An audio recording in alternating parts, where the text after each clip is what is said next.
ഈ ഒരു ഫോട്ടോ ആരും മറക്കല്ലേ. ഇതാണ് നമ്മൾ ഇന്ന് ഉണ്ടാക്കാൻ പോകുന്ന ക്രാഫ്റ്റ്. വിഷു കഴിഞ്ഞ് പിന്നെ ഒരു സമാധാനം ഉണ്ടായിരുന്നില്ല. പടക്കങ്ങളുടെ ബാക്കി വെച്ച് എന്തെങ്കിലും ഒരു ക്രാഫ്റ്റ് ചെയ്യണമല്ലോ. ആദ്യം കാണിച്ചാൽ റോളില്ലെങ്കിൽ ഒരു പേപ്പർ റോൾ ഉണ്ടാക്കിയാൽ മതി. അതിൻ്റെ മുകളിലേക്ക് ഞാൻ ഒരു പേപ്പർ വെച്ചൊന്ന് കവർ ചെയ്തെടുത്തിട്ടുണ്ട്. പെയിൻറ് ചെയ്യുമ്പോൾ സിമ്പിൾ ആവാൻ വേണ്ടിയിട്ടാണ്.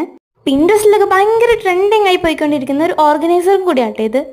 ഒരു കാർഡ്ബോർഡ് എടുത്തിട്ട് അതിലൊരു ഫ്ലവർ കട്ട് ചെയ്തെടുക്കുക, പിന്നെ ഒരു പേപ്പർ വെച്ചൊന്ന് അത് കവർ ചെയ്ത് കൊടുക്കുക, പിന്നെ സർക്കിളും കട്ട് ചെയ്തെടുക്കുക. അതേപോലെ തന്നെ അതിനെയും ഒന്ന് പേപ്പർ വെച്ചൊന്ന് കവർ ചെയ്ത് കൊടുക്കുക.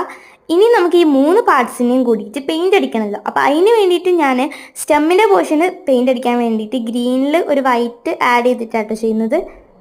ഈ സ്റ്റെമ്മിൻ്റെ താഴെ കിടക്കുന്ന ഒരു സർക്കിളിനും ഒരേ ഷെയ്ഡ് തന്നെയാട്ടോ ഞാൻ ചെയ്യുന്നത്. പിന്നെ ഫ്ലവറിന് ഞാൻ ചെയ്യുന്ന കളറ് നടുക്കൊരു പിങ്ക് സർക്കിളാണ് കേട്ടോ ഞാൻ ചെയ്യുന്നത്. പിന്നെ ബാക്കിയെല്ലാം ഒരു യെല്ലോ കളറിലാണ് ചെയ്യുന്നത്. നിങ്ങളുടെ കയ്യിൽ പേസ്റ്റൽ കളർ ഉണ്ടെങ്കിൽ അത് ഡയറക്റ്റായി ചെയ്താൽ മതി.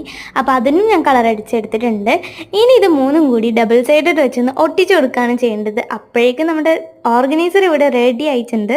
അപ്പോൾ ആ ഒരു മെത്തേഡ് നിങ്ങൾക്ക് കാണിച്ചു തരണമല്ലോ. അപ്പോൾ ഫസ്റ്റ് ആ സർക്കിൾ എടുക്കുക, അതിൻ്റെ മുകളിലോട്ട് ആ സ്റ്റെം ഒട്ടിച്ചു കൊടുക്കുക. പിന്നെ അതിൻ്റെ മുകളിലേക്ക് ഈ ഒരു ഫ്ലവർ ഡബിൾ സൈഡഡ് വെച്ച് ഇതുപോലെ ഒന്ന് ഒട്ടിച്ചു കൊടുക്കുക. നിങ്ങളതിൽ ഫെവിക്വിക്ക് ഉണ്ടെങ്കിൽ അത് ചെയ്താൽ മതി.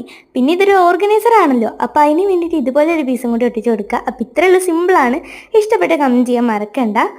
ഇന്ന് ഷൗട്ട് ഔട്ട്സ് ഒന്നുമില്ല, കാരണം ആരും കമൻറ്റ് ചെയ്യുന്നൊന്നും ഉണ്ടായിരുന്നില്ല പേര്. പിന്നെ ഞാൻ എവിടെ നിന്നാണ് ഷൗട്ട് ഔട്ട്സ് കൊടുക്കുക. അപ്പോൾ ഇത്രയുള്ളൂ. ബൈ.